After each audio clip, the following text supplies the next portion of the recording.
If you haven't subscribed yet, now's the time. When the channel reaches 1,000 subscribers, I'll share a surprise story I've prepared especially for you. The winter of 1944 pressed hard against the Ardennes, covering every ridge and road in a layer of ice that cracked under boots and wagon wheels. Wind moved through the forest like a cold knife, cutting through the coats of the American engineers surveying the area. Their equipment, field microphones, echo sensors, steel plates, looked ordinary, but their expression showed that they were not conducting routine work. 2 days earlier, they had detected unusual echo patterns under a wide stretch of frozen ground. The readings suggested the presence of a massive underground structure. Intelligence reports soon connected the data to rumors of a German tunnel network fortified beneath the ridge. If true, more than 5,000 German troops could be preparing for a coordinated winter attack. The discovery brought retired artillery Colonel Samuel Rowan back into uniform. Rowan arrived in a covered jeep with stiff movements and a quiet demeanor. His face carried the signs of years spent inside artillery smoke. Pale lines around the eyes, a faint tremor in his hands, and a calmness that came from too many difficult decisions. He had been retired for nearly a year, living alone in a small Pennsylvania town. After losing several men in a mountain operation in Italy, he had walked away from the war, convinced he had given everything he had. But now the engineers needed someone who understood mountain acoustics. Rowan had led operations along the Italian mountain ranges where echo delays often determined whether a shell hit solid rock or hollow terrain. Few officers understood sound like he did. That experience was the only reason he came back. Not loyalty to the army, loyalty to the people who would die if he stayed home. As Rowan stepped out of the jeep, the icy air hit his face. He paused, looking across the ridge where snow-covered pines stood in uneven lines. His stomach tightened with the familiar weight of responsibility. He did not want to be here, but he also knew he couldn't ignore the possibility that thousands of Allied soldiers were at risk. A young engineer, Lieutenant Harper, greeted him. "Sir, thank you for coming on short notice. We've got readings we can't explain." Rowan nodded, his voice steady. "Show me what you have." Inside a makeshift command tent, heaters hummed weakly. Maps covered the tables, each marked with red lines and handwritten measurements. An acoustic recorder played back the previous night's tests, distant metallic strikes bouncing through underground layers. Rowan listened closely, leaning forward, eyes fixed on nothing in particular. He seemed to disappear into the sound. He heard a delay, an echo too long for solid rock. His thoughts sharpened. A cavity, a large one, too large for natural formation. "Play the 7th test again," he said. The engineers exchanged quick looks. Harper restarted the recording. When the 0.77-second delay returned, Rowan's eyes narrowed. The sound had a specific quality, a hollow return that marked a large man-made space. A German tunnel system, heavily reinforced, deeply buried. He felt a cold weight in his chest. If this was genuine, thousands of German soldiers were hidden beneath them, waiting to strike. Harper lowered his voice. "Is it what we think it is?" Rowan answered without hesitation. "It's a cavity, a big one. The only question is how unstable it is." He stepped back from the table, running his hand along the edge of a map. His mind moved through old memories, Italian ridges cracking under pressure, artillery rounds echoing in narrow passes, younger officers questioning his judgment until the results proved them wrong. He rarely talked about those days. Too many faces stayed with him. But here, the same principles applied. He turned to the team. "You said the ridge is limestone?" "Yes, sir. Mixed layers. Some are fragile." Rowan exhaled slowly. The picture became clear. If that base is sitting on unstable limestone, and if the echo patterns are this sharp, it means the Germans built their tunnels above a faulted cavity. They may not know it. He paused. And that means we have one possible weakness. The tents rustled in the wind. No one spoke. Rowan continued, voice steady but heavy with caution. If artillery is timed precisely, the pressure can move through the rock layers. You won't be hitting their tunnels directly. You'll be hitting the cavity underneath. Harper frowned. You're saying we can bring the ridge down without bombs penetrating the concrete? I'm saying it's possible, Rowan replied, but dangerous. If we miscalculate, we'll only shake the mountain, and the Germans will know we're coming. Inside, Rowan felt the conflict rising. Reluctance to return to a command role, fear of making a wrong decision again, and the quiet understanding that thousands of Allied soldiers depended on someone doing the difficult work. He did not show the fear, but he felt it deeply. He studied the maps once more, then straightened his shoulders. Before I confirm anything, I want to see the mine. If we can reach the abandoned shafts, we can take direct echo readings. Then we'll know the full shape of the cavity. Harper hesitated. The mine is unstable and unlit. We've sealed most of the access points. That's why I'm going, Rowan said. This isn't guesswork. I need precise numbers. He didn't add the rest aloud. And if I'm wrong, the blame stays with me, not with any of you. Within an hour, Rowan and a small team prepared to enter the mine. Soldiers checked lamps, ropes, and breathing masks. Rowan examined each piece of equipment with practiced care. His hands were steady now, focused. He had a mission again. As the team began their descent toward the mine entrance, Rowan glanced back at the ridge. Snow continued to fall, soft but relentless. Beneath those hills, thousands of German soldiers waited in tunnels no Allied pilot could reach. Rowan's jaw tightened. His job was to reach them first. Snowfall thickened as Rowan and the engineering team reached the sealed entrance of the abandoned Belgian mine. The slope leading down was uneven and partially collapsed, with timber beams leaning at sharp angles. The air coming from the opening was cold and stale, carrying the scent of wet stone and rusted metal. Rowan studied the entrance with a cautious eye, taking in the cracks along the wooden frame and the thin layer of ice forming around the supports. The men behind him shifted uneasily. Mines like this had been abandoned for a reason. Rowan understood the danger clearly, but he also knew that the only way to confirm the acoustic readings was to get inside and strike the plates themselves. He needed to hear how sound moved through the deeper tunnels, not just the surface layers the engineers had measured earlier. Lieutenant Harper passed him a lamp. We marked the safest path based on old maps. It should lead us to a horizontal shaft directly under the ridge. Rowan nodded. The lamp's weak glow reflected off his gloves. Stay close and keep your steps light. If you hear cracking, stop immediately. He moved into the darkness first. The air grew colder as the team progressed deeper inside. Water dripped from overhead beams in steady intervals, echoing through the narrow passage.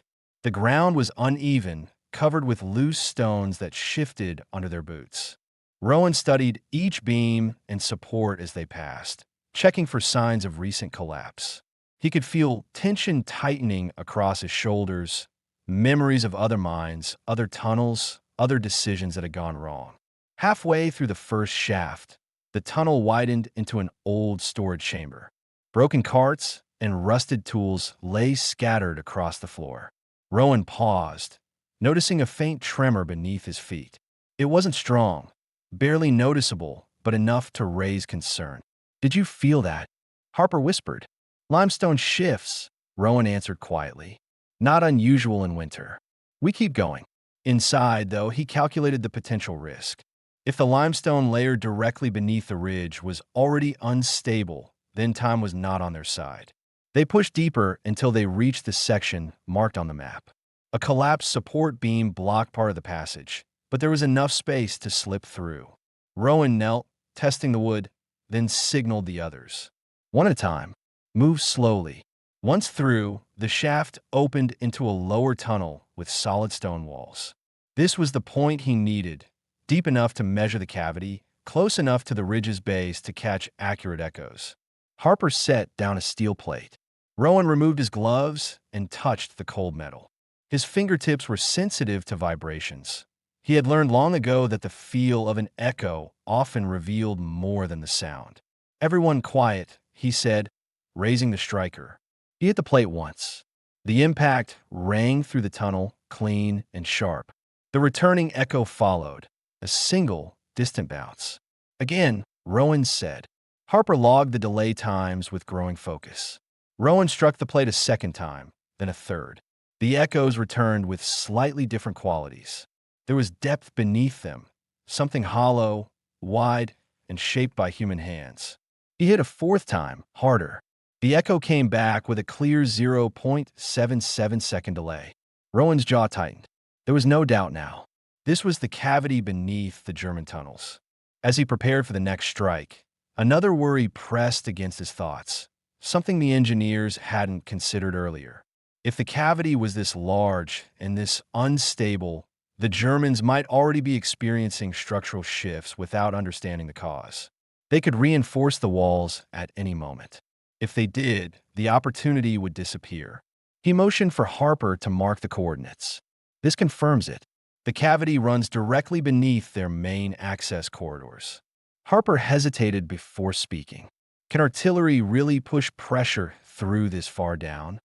It can, Rowan said, but only with precise timing. The sequence has to match the natural resonance of the cavity. If we fire too fast, the pressure diffuses.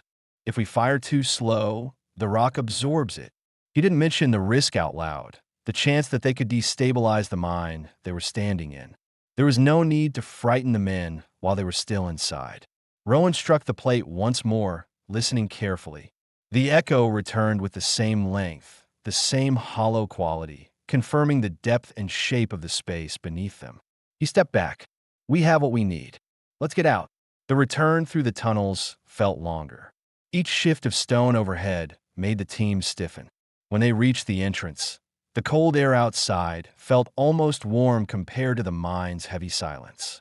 Back at the ridge, Rowan gathered the officers and engineers into the tent. He laid out the new measurements, the precise location of the cavity, and the calculations needed for the artillery sequence. The men listened closely now.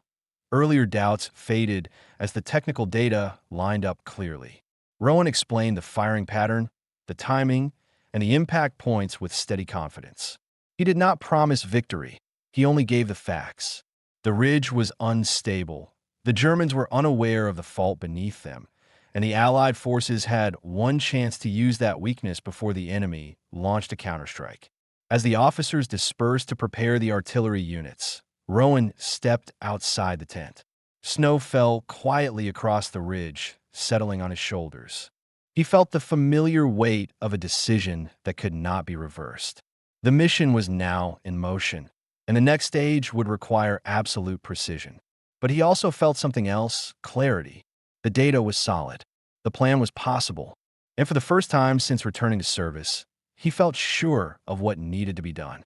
Artillery crews worked through the icy morning as Rowan finalized the firing sequence on a field table covered with maps, markers, and acoustic calculations. The engineers double-checked the coordinates, tracing the points where pressure waves would travel cleanest through the ridge.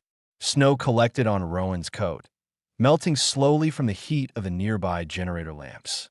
He ignored the cold, focused entirely on timing intervals, shell weights, and the angle of each required impact. Lieutenant Harper approached with a clipboard.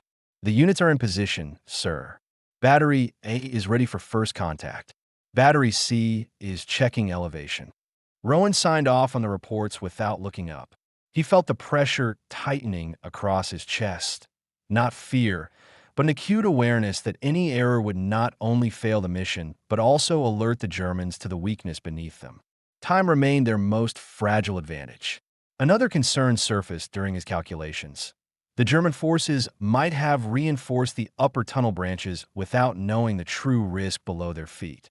If they had thickened the walls or shifted their equipment deeper inside, the pressure flow pattern could change.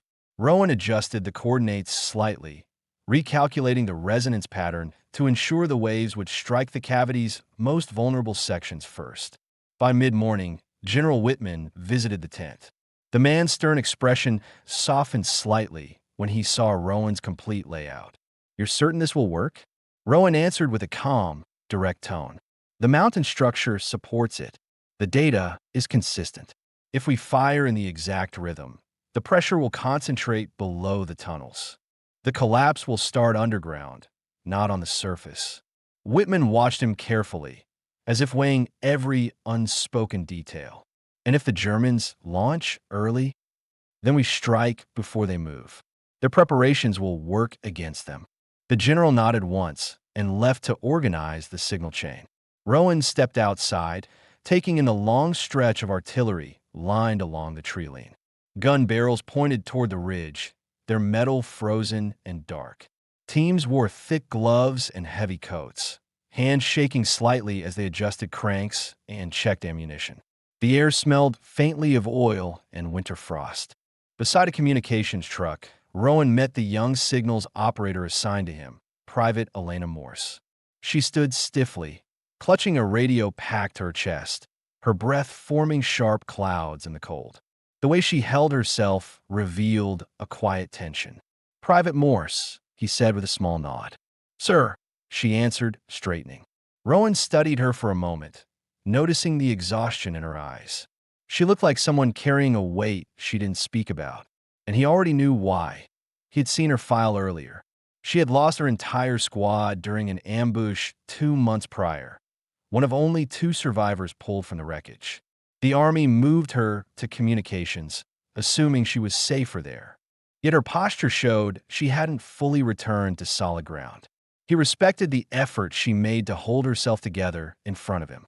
"You'll relay timing signals to all batteries," Rowan said. "Keep the intervals exact. If anything feels off, speak up." "Yes, sir.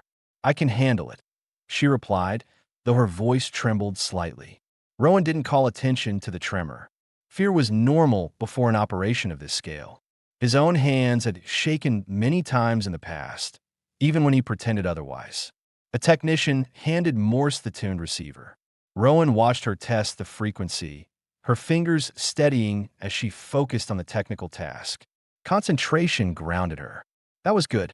Harper approached with final calculations. "Sir, everything is ready on the artillery side. Only your signal remains." Rowan took a slow breath, allowing himself one brief moment of quiet. The calculations were correct. The ridge structure matched the pattern. They had mapped the cavity fully in the mine. The missing details, the depth variation, the fault line angle, the resonance delay, were finally accounted for. He turned to Morse. "Establish the line. Tell battery A to stand by." She relayed the order, voice clear now. Rowan moved to the forward observation post on the hillside, where he could listen to the echoes through a specialized field receiver. The wind stung his face as he set up the device. Morse followed closely, keeping the radio cable free of ice. "Check signal strength," Rowan said. "Stable," she answered. He lowered himself behind a snow-covered boulder, adjusting the headphones.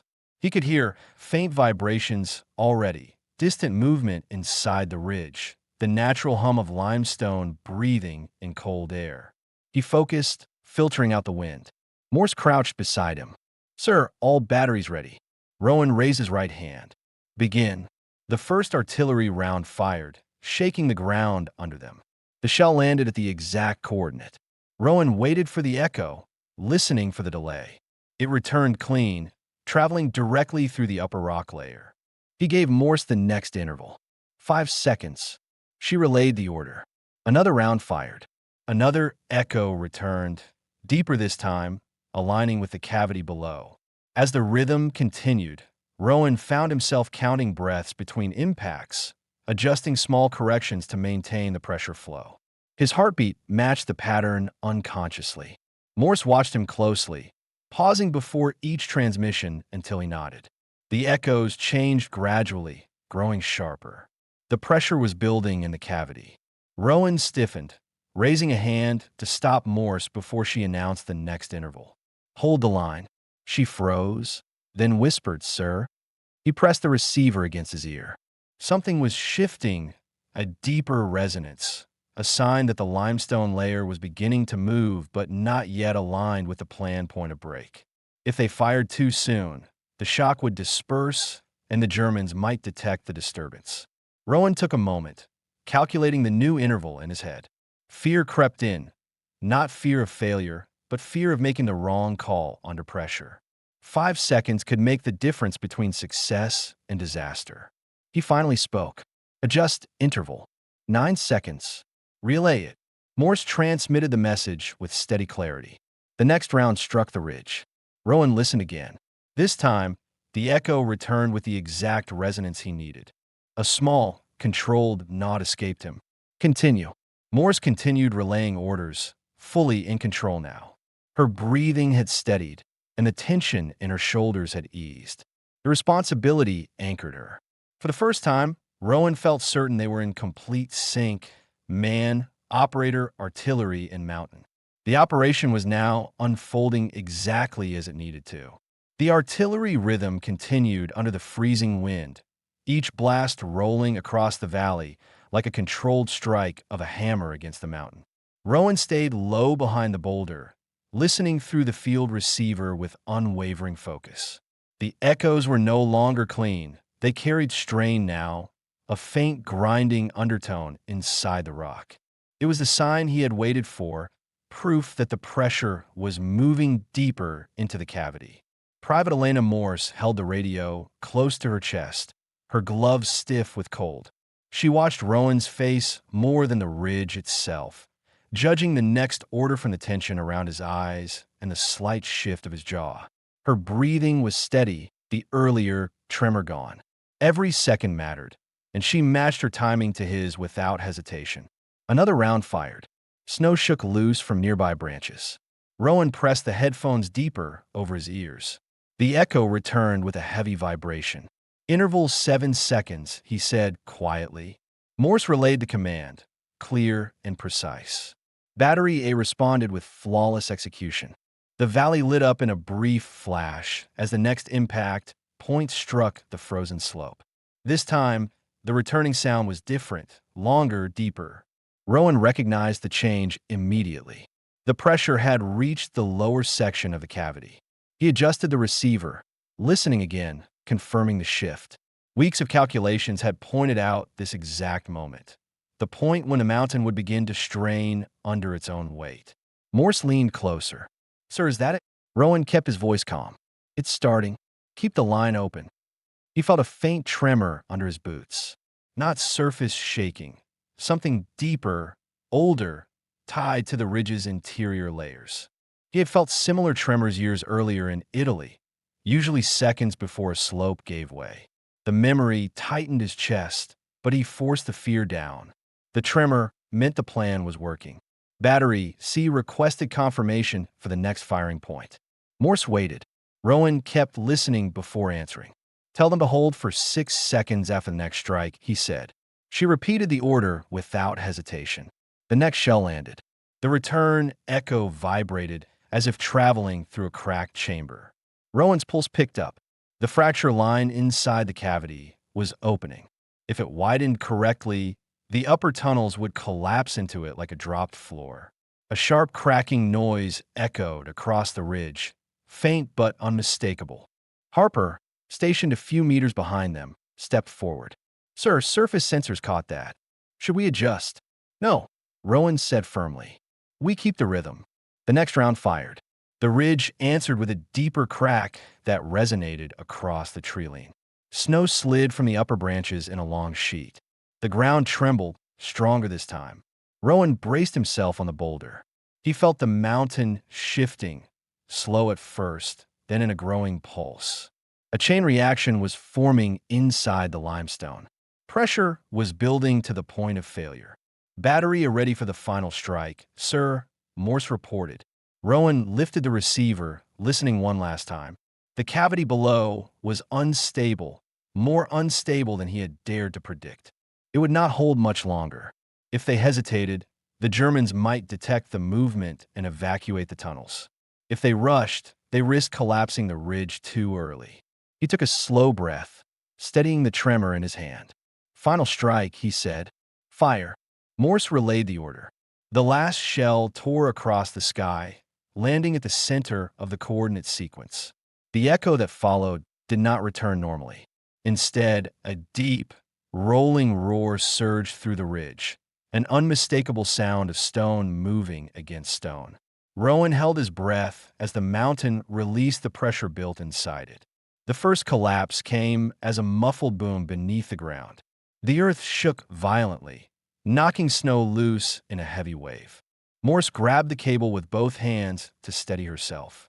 Harper stumbled back. Then the second collapse followed, stronger, deeper.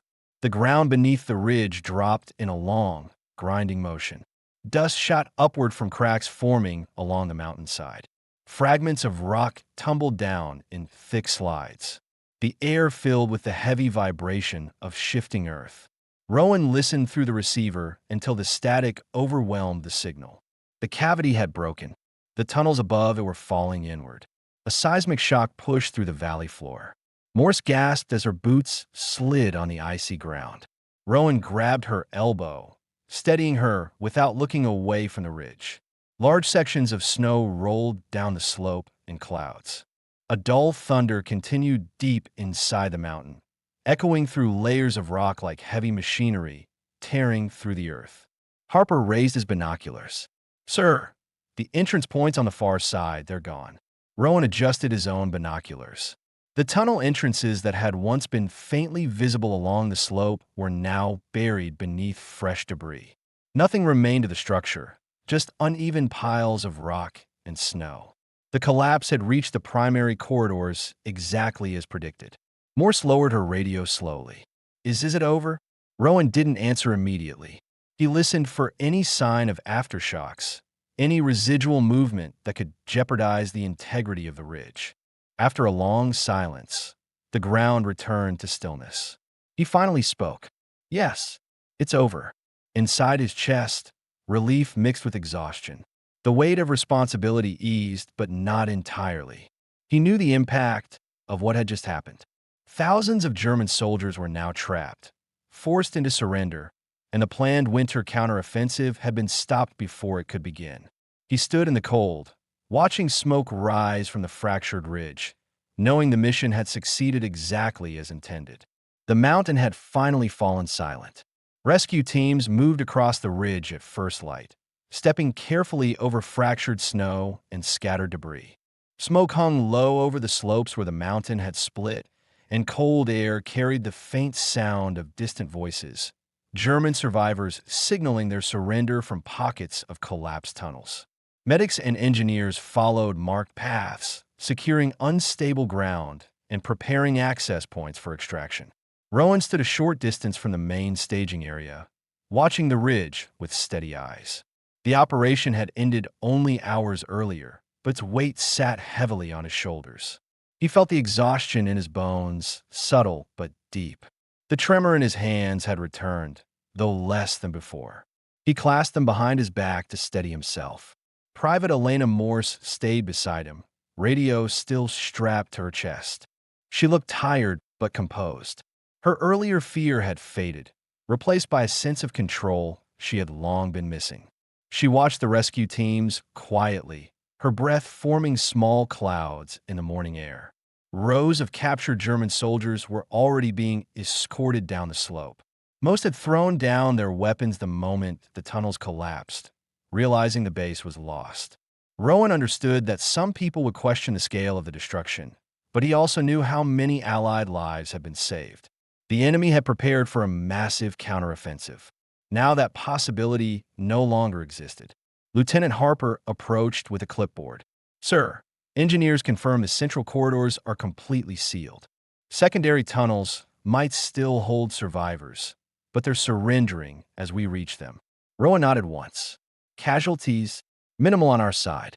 The rescue teams say most of the Germans will make it out alive. They're shaken, but they're not resisting." It was the outcome Rowan had hoped for. A decisive end to a dangerous installation, without the mass loss of life that a direct assault would have caused. Morse shifted her weight, glancing at Rowan. "Sir, the general is asking for you." Rowan didn't move immediately. He looked at the ridge again, studying the broken surface. Part of him expected to feel triumph or relief, but instead he felt a stillness, a quiet acceptance that the mission had been necessary. He remembered the nights spent calculating echoes, the mine's cold air, and the look on Morse's face when she began to regain her confidence during the operation. The results mattered, but so did the people who had carried them out. He finally turned toward the command tent. Inside, General Whitman waited at the map table. His posture softened when Rowan entered. "Colonel, the operation succeeded with complete precision." Intelligence confirms that the German counterstrike plan for this region is no longer viable. Thousands of our men are alive because of your work. Rowan kept his expression steady. Praise felt unfamiliar now, but he understood the intent behind it.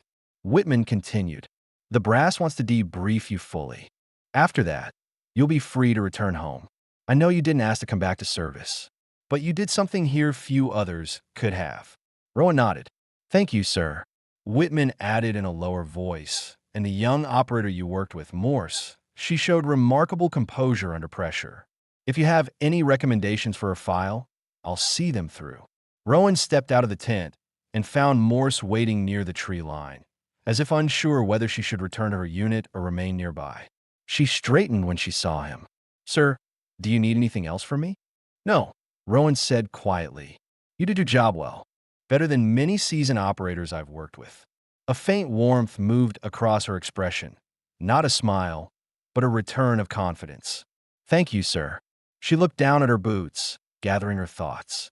When she spoke again, her voice was steadier. "I've been reassigned to a safer communications post near the border. I'll be leaving in 2 days." "That's good," Rowan replied. "You deserve some distance from the front." She nodded. "And you? Will you stay with the unit?" "For a short time," he said. "Then I'll go home."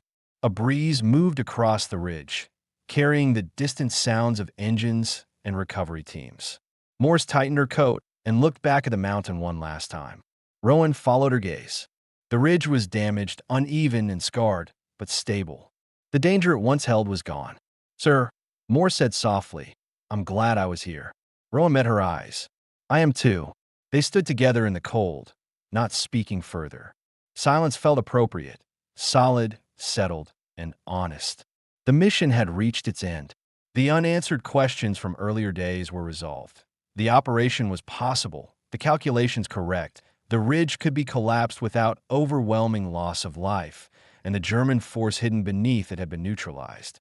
When Morse finally stepped away toward her transport truck, Rowan watched her go with quiet respect. She would carry this mission with her, not as trauma, but as proof that she could endure and contribute in ways she hadn't believed before. Rowan turned toward the valley. Snow continued to fall lightly, coating the broken mountain in a clean layer of white. Rescue teams moved with purpose. The front would hold. The men preparing for the next offensive would survive. The counterstrike that could have destroyed thousands had never begun.